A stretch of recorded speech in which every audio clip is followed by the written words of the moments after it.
What's up, fanatics of the metal milieu? None other than Michael, the Metal Angel, here to talk about all things metal.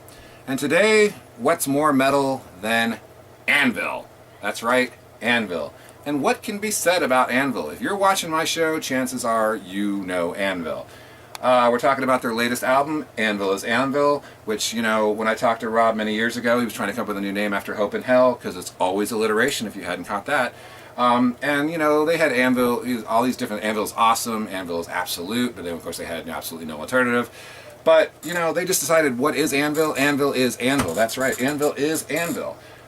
And, you know, what's great about it is this is Rob Reiner's artwork. If you saw the movie, which has already been 10 years, if you can believe it, you know, he had pictures of other things a little less, you know, appropriate, but this is how great of a painter he truly is. If not one of the best drummers of all time, you know, who inspired all the drummers that you know think are great, like Lars Ulrich and, you know, Dave Lombardo, but no, this is, and Paul Bostaph, no, this is truly one of the best drummers of all time. I mean, who was inspired by Carmen Appice and all that. But, you know, he also did the greatest hits, Monument of Metal, which is his artwork, and you know, so it's really cool. What I hold in my hands is actually the collector's edition that you can get. Was a fan crowd-funded version. If you see them live, you can get it from them there, or you can get it from the website. It has 2 bonus tracks, Never Going Stop, and You Don't Know What It's Like. That being said, the SPV version is awesome as well. Once again, it comes with a poster. You're not a poser if you like posters. That was an inside joke, but you know what? I like posters. My room is riddled with posters. Posters rule, and SPV's doing a great job. Last time I saw Anvil, I got to see him with a local band called War Curse, who I will be talking about in the future. I just saw him with Metal Church last week. Fantastic thrash. And, you know, chances are, you know, you probably know the hits Daggers and Rum, and you probably know Zombie Apocalypse. What you don't know about Daggers and Rum is, no, he's not being Running Wild, and no, he's not being Ailstorm, and no, he's not being all these damn bands that are doing the piracy thing. What it was is Lips was actually asked to work for a Broadway musical and to write the music for a Broadway musical. And he was kind of going with a Pirate of Penzance type theme. And he came up with this great riff and this great lead and all this idea, and he wrote Daggers and Rum. And then they said, we're going to go with somebody else, less metal. So you know what? Why not put the song Daggers and Rum on the new album? And that song kicks ass. So no, they're not jumping on a bandwagon. Lips was asked to write a Broadway musical. That's right. I'm not a huge fan of Zombie Apocalypse, but it's not because everything is zombies, like the horrible, horrible, you know, zombie stuff that's out right now, like The Walking Dead that I abhor. He's talking about, you know, what the end of the world would be like, and you know, that kind of thing, and that harps back to many other type Anvil lyrics. And I want to point out that I did an interview with Lips a couple months ago, and we sat in the van and talked for 40 minutes, and it was awesome because he was really impressed how much I dig his lyrics. A lot of people miss his lyrics. They kind of think they're tongue-in-cheek, and yeah, there's a lot of stuff like Man Over Broad, and Toe Jam, and Pissed Heads, and Show Me Your TITS, and some of those like Hee-Hi and Hair Pie. What is Hair Pie? God forbid. You know, but you know, we're guys, AC/DC Kiss, we love sex, what can we say? That's what Anvil was all about. They've been around for so long. They started out, you know, as a band called Lips. His real name is Steve Lips Kudlow. But then Funky Town took over, so they couldn't use the name Lips, so thankfully they went with a more metal name than Anvil. As far as I'm concerned, Anvil is one of the first true speed metal bands. Comes from Canada. If you know what I'm talking about, I'm so sorry if you don't. Bottom line is, Anvil and Exciter, book ends, and then you throw in Razor, you got the 3 Canadian bands that started speed metal. No argument. And, you know, this is a great album. I liked Hope in Hell better. I liked Hope in Hell better for many reasons.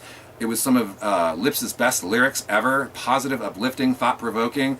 But I've always loved Anvil. People say, you know, well, it's all about, you know, the early stuff, you know. And obviously, that being said, I love Forged in Fire, and I'm so glad they're doing Free as the Wind live.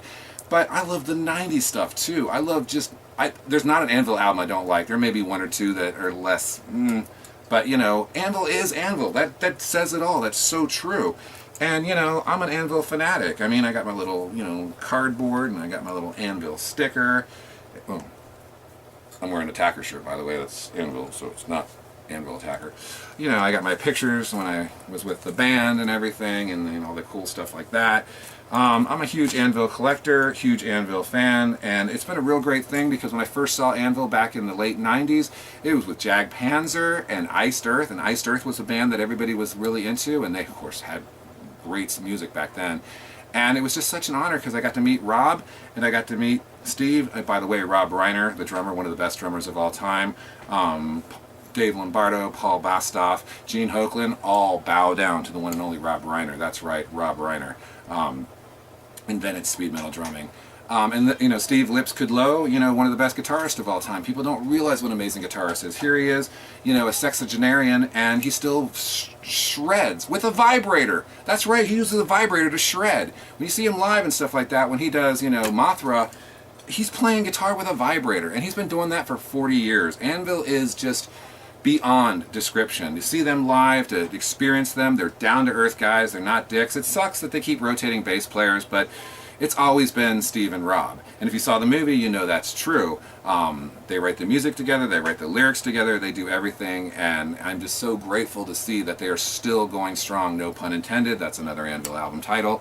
I could go on all day saying, there's absolutely no alternative because their music is truly worth the wait, and it is metal on metal, and, it's hard and it's heavy, and there's plenty of power, and, sometimes it's like the speed of sound, because Anvil is Anvil, and there's absolutely no alternative to that. I mean, what else can you say? I mean, it's just, Anvil is Anvil.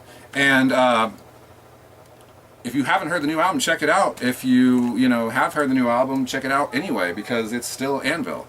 So join me next time as we talk about more things heavy metal. We talked about a little bit of piracy. That's a little hint of what's coming up next.